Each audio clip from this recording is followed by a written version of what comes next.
पटना मंडल प्राथमिक शिक्षक संघ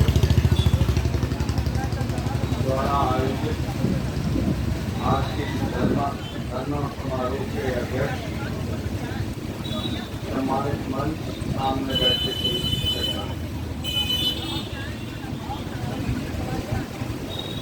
क्या विडम्बना है यह देश और खासकर बिहार दुनिया के स्तर पर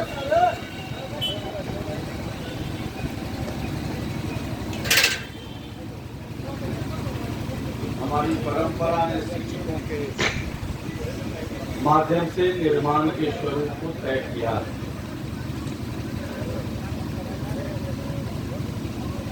एक कालखंड था जब दुनिया के लोग बिहार में आते थे और ज्ञान प्राप्त करते थे। हम उस परंपरा के संवाहक लोग हैं।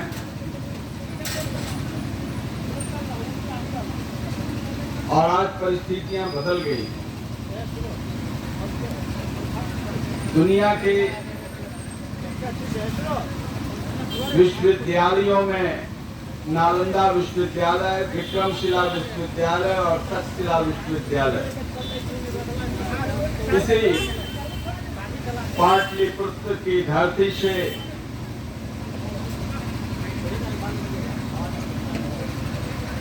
दुनिया के लोगों को आकर्षित करने का काम किया है।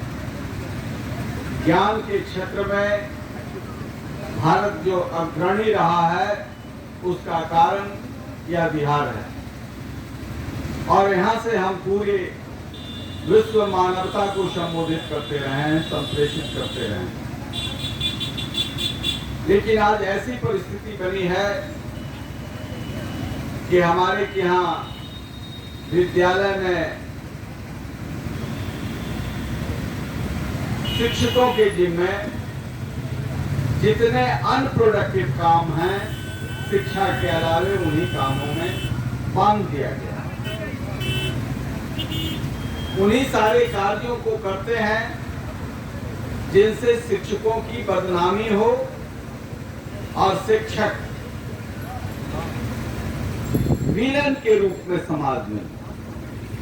जहां हम राष्ट्र निर्माता कहते थे और कहते नहीं थे राष्ट्र निर्माता शिक्षक हैं। यह आदमी निर्माण की फैक्ट्री है। आप समझें कि यदि आदमी के निर्माण की फैक्ट्री बंद हो जाए तो हर चौराहे पर जानवर दिखेंगे। अभी मीडिया के साथियों से कुछ लोग उलझ रहे थे या मीडिया वाले उलझ रहे थे। पहले तो मानक नहीं रहा। सामाजिक मान्यताओं के हिसाब से कोई भी व्यक्ति बाहर से आए हैं तो उन्हें आयोजक से पूछना चाहिए कि क्या हम कब किस समय सहूलियत आप होगी, मीडिया इसको कवर करना चाहता है। तो आप बताते कि हाँ आधे घंटे के बाद 1 घंटे के बाद आप आए और हमारे प्रतिनिधि आपसे बात करें। अब आते आते हमने ऐसा सीन देखा कि लग रहा था कि उनकी अलग समस्या है, आपकी समस्या के लिए वो आए। लेकिन आप समझ रहे हो कि आपके कार्यों में, आपके चीजों को रखने में कहीं व्यवधान हो रहा है तो उनको ये काम नहीं करना चाहिए कि इस व्यवधान को आगे बढ़ाएं। इसीलिए मैं कहता हूं कि शिक्षक आज भी राष्ट्र निर्माता है, कल भी राष्ट्र। भारतीय सनातन परंपरा में ऋषि सत्ता और कृषि सत्ता दो मानक हमारे पूर्वजों ने अख्तियार किया और ये दो सत्ताएं आदमी का निर्माण करता रहा। चाहे खेत के मैदान में काम कर रहे हो, खेत में काम कर रहे हो, खिलाड़ी के रूप में काम कर रहे हो, जनप्रतिनिधि के रूप में काम कर रहे हो, ये ऐसे व्यक्तित्व का निर्माण करते थे जिससे हर लोग अपने दायित्व को समझते थे। लेकिन आज जो हो रहा, मीडिया के लोग चले गए और यदि हैं सुन रहे होंगे तो एक बात पर मैं आपत्ति बराबर करता हूं। मीडिया के लोग चले जाते हैं विद्यालय और विद्यालय में गए और उसके बाद वहां कवर किया। आज इलेक्ट्रॉनिक मीडिया है, हर के पास मोबाइल है। वहां गए और कहा मास्टर साहब जरा स्पेलिंग लिखिए, टीचर लिखिए, और टीचर गलत लिख दिया, गलत लिख दिया तो पूरी दुनिया में दिखलाया जा रहा है बिहार के इस विद्यालय में शिक्षक लिखने नहीं आता। हमारे के यहाँ ज्ञान कम हो, जिन सरकारी विद्यालयों में मैं पढ़ा हूं, शिक्षक एक दिन में बनता नहीं है। शिक्षक क्रमिक क्रिया है, लेकिन शायद सत्ता को यह समझ में नहीं है या समझ करके ना समझी कर बैठी। शिक्षक क्रमिक क्रिया है। ज्ञान हो सकता है कि किसी से कम हो, लेकिन जब इतना सम्मान शिक्षक को मिलता रहा है कि मास्टर साहब हर क्षण वो सोच रहे हैं हमारे ऊपर समाज का इतना बड़ा दायित्व है, हमें हमारे अंदर शिक्षकत्व का निर्माण होना चाहिए और प्रति सेकंड प्रति मिनट शिक्षक अपने शिक्षकत्व को विकसित करते हैं। नतीजा ये है कि शिक्षक अंतिम सांस तक शिक्षक होता है। मरने के बाद भी शिक्षक का अस्तित्व बना रहता है। आज भी कई ऐसे हमारे शिक्षक रहे हैं जो इस पृथ्वी पर नहीं है, लेकिन उनका शिक्षकत्व गुण आज भी हमारे मस्तिष्क पर है। इसलिए शिक्षक एक ऐसा संवर्ग है जो राष्ट्र निर्माण, समाज निर्माण और विश्व मानवता के लिए अंतिम सांस तक कार्य करते हैं, और अंतिम सांस ही नहीं मरने के बाद भी करते हैं।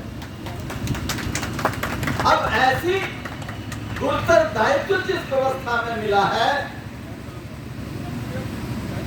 पता नहीं क्या हो गया। हर लोग सामाजिक सत्ता और राजनीतिक सत्ता, दो सत्ताओं ने मिलकर के शिक्षकों को विलन बना दिया। हमारे यहाँ गुरु जी कहे जाते थे, आचार्य जी कहे जाते थे, बाद में मास्टर साहब कहे गए, अब मास्टरवा कहे जा रहे हैं।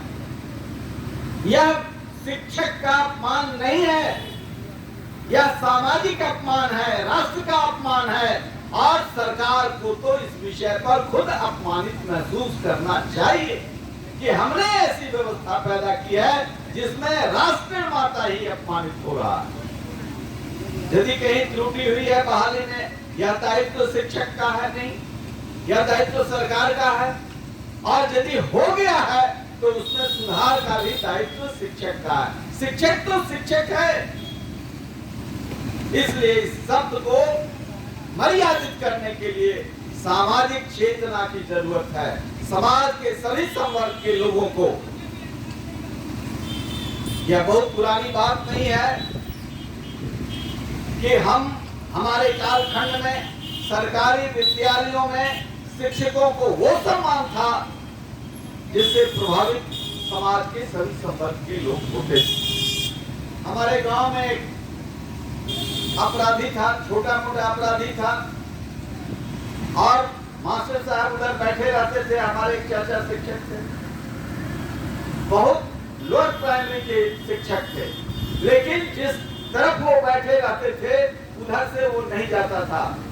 हम लोग पूछते थे उधर से क्यों नहीं गया, उधर मास्टर साहब बैठे।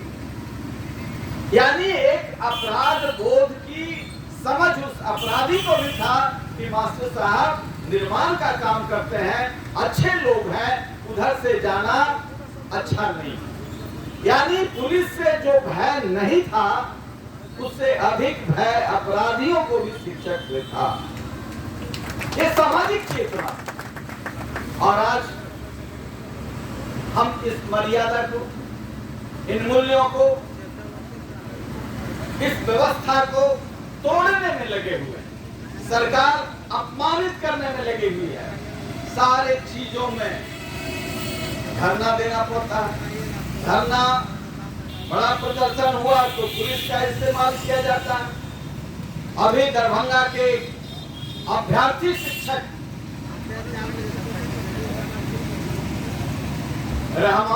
अबुल रहमान या क्या, अरे भाई तो तुम भी किसी शिक्षक में नहीं पढ़ा होगा, इतना ज्ञानी की तरफ। अभी हम लोग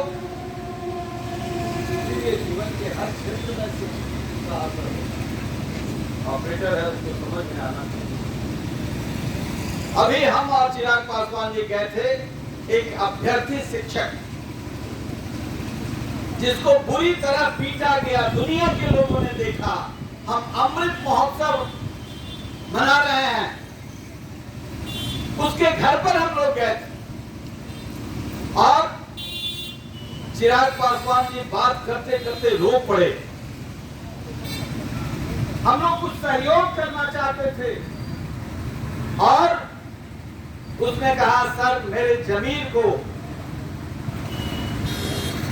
आघात पहुंचाने की कोशिश न करें।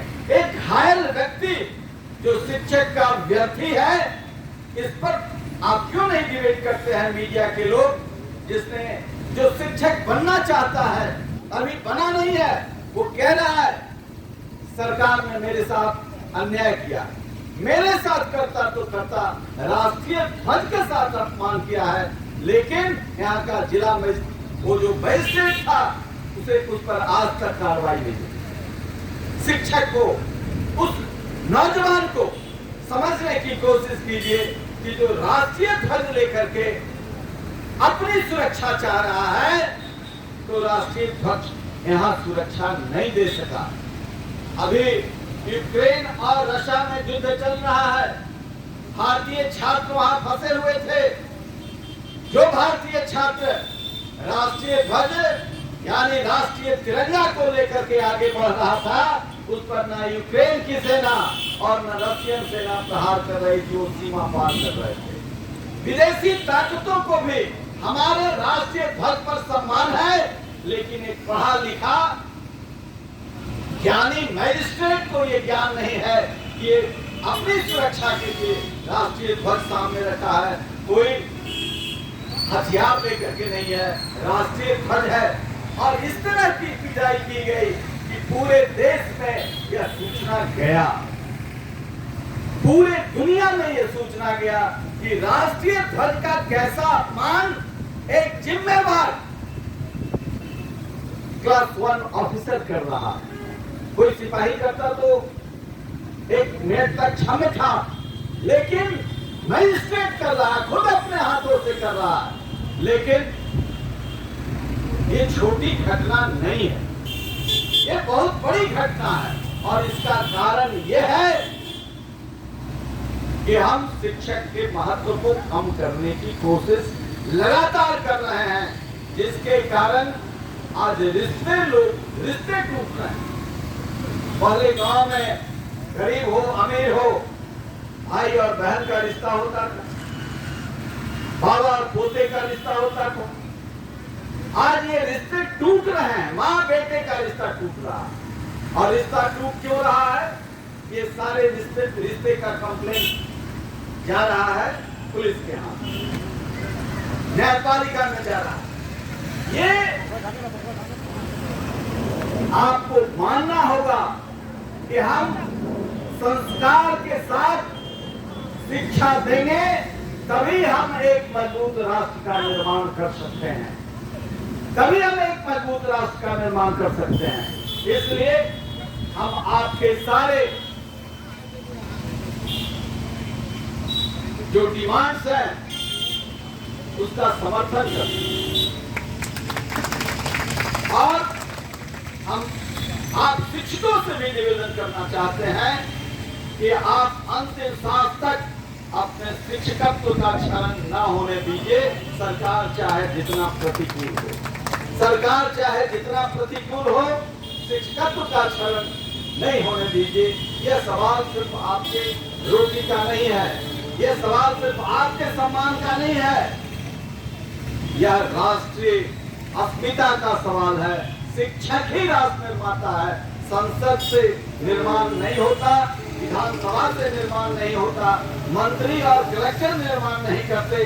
निर्माण का असली चाबी शिक्षकों के हाथ में है, इसकी क्वालिटी एजुकेशन। इसलिए मैं बार बार कहता हूँ, quality education that is must, that is an instrumental force which gives total transformation of the society, total transformation। और इस पर जितना भी खर्चा किया जाए वह कम है। आप अपराध को रोकने के लिए पैसा खर्च करते हैं, जरा उसका बजट देख लीजिए, उसका आधा पैसा यदि शिक्षकों पर खर्च कर दिया जाए तो अपराध 90% कम जाएगा। आप पूरी ताकत शराब को रोकने में लगाए हुए हैं, लेकिन शराब भूत की तरह फैला हुआ है, भूत की तरह फैला हुआ है। यह काम शिक्षकों का है कि ऐसा व्यक्ति पैदा करें जो समाज में क्या जहर है और क्या अमृत है, जिसे वह समझने का प्रयास करेगा और उसके अनुसार जीवन जीने का प्रयास करेगा। तो जीवन के जिस क्षेत्र में अराजकता है उसे ठीक कानून से नहीं किया जा सकता है, उसे ठीक मोटिवेशन से किया जा सकता है। और मोटिवेशन में इतनी ताकत है और वह ताकत सिर्फ शिक्षक के पास है, सिर्फ शिक्षक के पास है। इसलिए सरकार को इस मंच के माध्यम से मैं कहना चाहता हूं, आज भी कहीं मंजर नशे का मंजर है, सत्ता का अहंकार है, तो इसे दूर कीजिए। राज्य के हित में, राष्ट्र के हित में, राज्य मजबूत होगा, राष्ट्र मजबूत होगा। हम आपसे, आपके माध्यम से, इस मंच के माध्यम से बार बार हम संसद में, सड़क पर, हर जगह ये कहते हैं, सरकार शिक्षकों को सम्मान वापस करे और समाज भी शिक्षक को सम्मान लौटाए। यदि आपने शिक्षक को सम्मान देना सीख लिया तो निश्चित तौर से एक मजबूत बिहार का निर्माण होगा, एक मजबूत राष्ट्र का निर्माण होगा। जिन दिनों घनानंद इस देश की सत्ता पर, उन दिनों हमारा पाकिस्तान और ईरान तक शासन चलता था इसी पाटलिपुत्र से, इसी राजगीर से सत्ता चलता था। तक्षशिला का एक शिक्षक चाणक्य घनानंद की अराजक परिस्थितियों से ऊब गया और आकर के चुनौती देता है। महाराजा धीराज घनानंद जी, आप ये न समझें कि आपको संपूर्ण सत्ता प्राप्त करके कुछ भी करने का अधिकार है, इससे राष्ट्र कमजोर हो रहा है। घनानंद ने कहा, इस शिक्षक को गिरफ्तार करो, इसकी ये औकात जो राजा को चुनौती दे। लेकिन शिक्षक का आत्मबल इतना ऊंचा था कि चौराहे से चंद्रगुप्त को औलाद की तरह पैदा करके ऐसा भारत की सत्ता पर बैठाने का काम किया कि उस चंद्रगुप्त का इतिहास सैकड़ों वर्ष तक दुनिया को दिशा देते रहा। इसलिए शिक्षकों में उठा, आप संकल्प के साथ निर्माण के काम में लगे। हमारे जैसे लोग निश्चित तौर से हर मोर्चे पर आपके साथ खड़े हैं। जय हिंद शिक्षक, जय बिहार, जय भारत।